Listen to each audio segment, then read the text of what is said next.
Terdakwa kasus pelecehan seksual di Mataram, Nusa Tenggara Barat, NTB, Iwayan Agus Suartama alias Agus Buntung dikabarkan telah mengajukan protes terkait fasilitas bagi penyandang disabilitas di tahanan. Pernyataan tersebut disampaikan oleh Agus Buntung dalam agenda sidang perdana di Pengadilan Negeri Mataram pada Kamis, tanggal 16 Januari tahun 2025.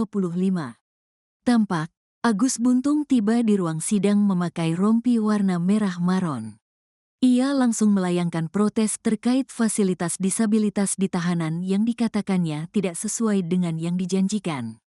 Pihaknya mengatakan bahwa sebelumnya bakal ada pendampingan di lapas atau yang disebut dengan fasilitas disabilitas. Agus Buntung bahkan menyinggung Komisi Disabilitas Daerah, KDD, untuk memenuhi hak-hak yang harus dipenuhi. Bahkan, Agus menyebut bahwa apa yang dijanjikan bohong. Satu di antara 19 kuasa hukum Agus, Ainuddin mengatakan, kliennya merasa tidak nyaman di dalam lapas. Oleh karena itu, pihaknya akan mengajukan penangguhan penahanan. Sementara itu, Ketua KDD NTB, Joko Jumadi menjelaskan, fasilitas yang diberikan di lapas bukan perkara kenyamanan, melainkan aksesibilitas untuk penyandang disabilitas. Bahkan, ia mengatakan jika terkait kenyamanan, tidak ada satupun lapas yang nyaman. Namun, terkait tenaga pendamping itu dari narapidana di lapas. Diketahui, sosok yang mendampingi Agus merupakan sepupunya yang juga narapidana. Sebelumnya diketahui, Agus resmi ditahan di lapas kelas IA Kuripan, Kabupaten Lombok Barat sejak Kamis, tanggal 9 Januari tahun 2025 lalu. Kepala Kejari Mataram, Ivan Jaka mengatakan, penahanan terhadap Agus dilakukan selama 20 hari. Keputusan melakukan penahanan terhadap Agus disebut sudah memenuhi aspek hasil visum, psikolog forensik, dan psikolog kriminal. Ivan menjelaskan, ruang tahanan Agus sudah disiapkan secara khusus untuk penyandang disabilitas. Terdakwa kasus pelecehan seksual Iwayan Agus Suartama alias Agus menjalani sidang perdana dalam agenda pembacaan dakwaan pada Kamis 16 Januari di Pengadilan Negeri Mataram. Setibanya di PN Mataram, Agus menuntut haknya sebagai penyandang disabilitas terkait fasilitas yang diberikan. Adapun dalam persidangan kali ini, Agus didampingi oleh 19 pengacara. Seorang penasihat hukum Agus, Ainuddin, mengatakan kliennya mengeluh tidak nyaman di dalam lapas. Selengkapnya terkait informasi persidangan ini akan disampaikan oleh jurnalis Tribun Lombok, Robi Firmansyah. Selamat pagi, Robi. Selamat pagi, Siska dan juga Tribuners. Pada hari ini Kamis 16 Januari 2025, for me, every dugaan consumer, people pelecehan listening to this seksual podcast, and Iwayan Agus Suartama atau Agus Difabel menjalani sidang perdananya di Pengadilan Negeri Mataram. Dari pantauan kami di lapangan, Agus tiba di Pengadilan Negeri Mataram sekira pukul 9 waktu Indonesia Tengah menggunakan mobil tahanan milik dari Kejaksaan Negeri Mataram. Agus menggunakan baju batik berwarna merah lengkap dengan rompi bertuliskan tersangka pidana umum. Agus belum menjalani persidangan sempat transit di ruangan khusus Pengadilan Negeri Mataram untuk selanjutnya menjalani proses persidangan. Pada persidangan kali ini, Agus didampingi oleh 7 orang kuasa hukum atau penasihat hukum dari 19 penasihat hukum yang terdaftar di Pengadilan Negeri Mataram. Agus dalam agenda persidangan kali ini adalah agenda pembacaan dakwaan.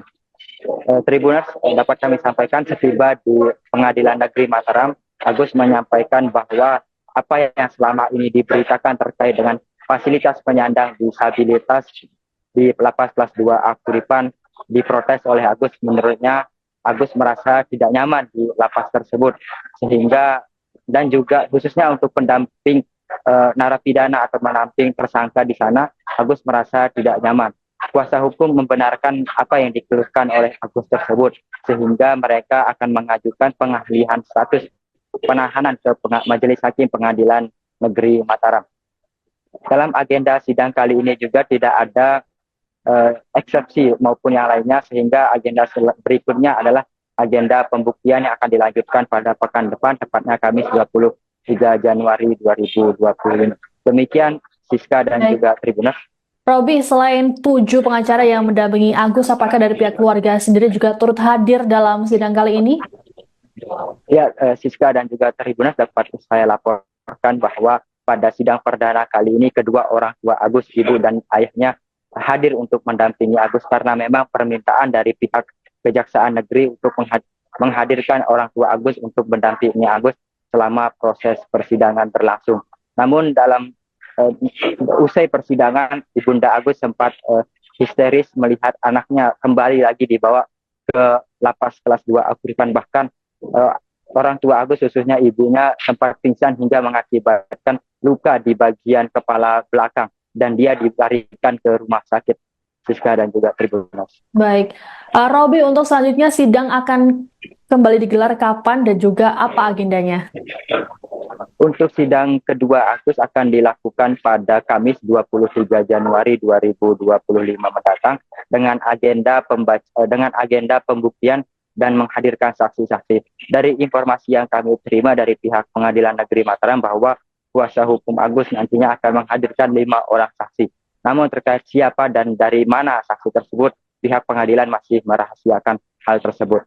Begitu, Siska. Baik, terima kasih laporannya jurnalis Tribun Lombok Robi Firmansyah terkait dengan sidang perdana dari Agus Buntung. Selamat bertugas kembali.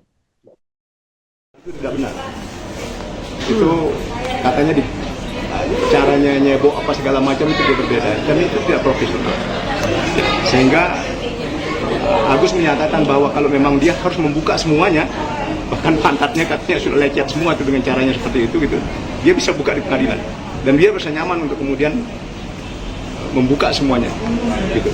Tapi ini kan tidak mungkin, tapi kita harus percaya bahwa itu terjadi. Ya lingkungan sana pastilah. Dan apalagi mohon maaf, orang kurang ya.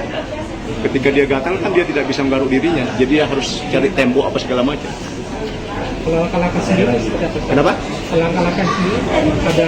Ya tentunya kita bersurat sesuai dengan prosedur aja. Permohonan untuk pengalihan penahanan. Ini protes. Orang di lapas ya tidak ada satupun yang nyaman. Jadi ini bicara soal pertanyaannya adalah apakah kemudian fasilitas itu bisa dinikmati atau tidak? Ya kan itu kan. Sekarang kan nyatanya dalam konteks sekarang ya dia mandi pasti juga bisa. Dia BAP BAK juga bisa. Sebenarnya itu aja sih sebenarnya. Kalau bicara soal nyaman dan tidak nyaman, ya pasti nggak ada satupun penjara yang akan nyaman, nggak ada satupun lapas yang akan nyaman, pasti nggak ada yang nyaman. Untuk pendampingnya sendiri itu seperti apa Pak? Karena dia merasa dikeluhkan Pak Pendamping itu kan dari tenaga pendamping yang dari warga binaan itu. Nah kebetulan salah satu pendamping itu yang warga binaan di sana itu masih ada hubungan keluarga sama aku yang kemudian membantu aktivitas pribadi yang dilakukan oleh aku.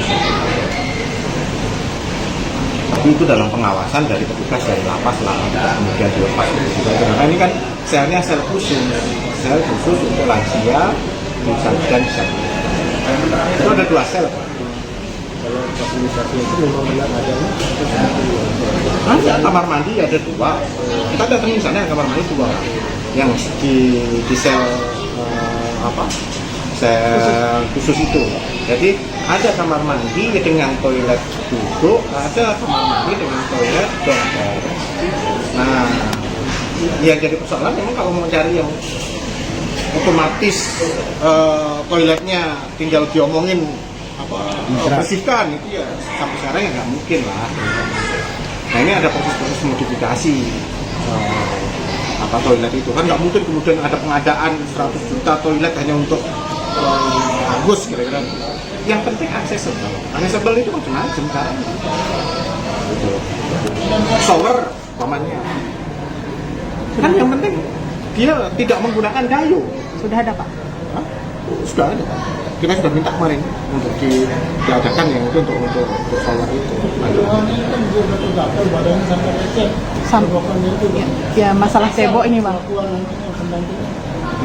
Nah itu relatif, saya tidak bisa masuk ke sana kalau gitu. Ya.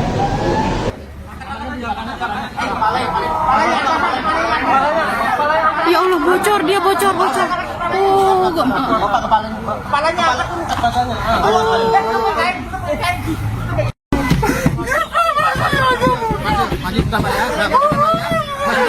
Sudah, Pak.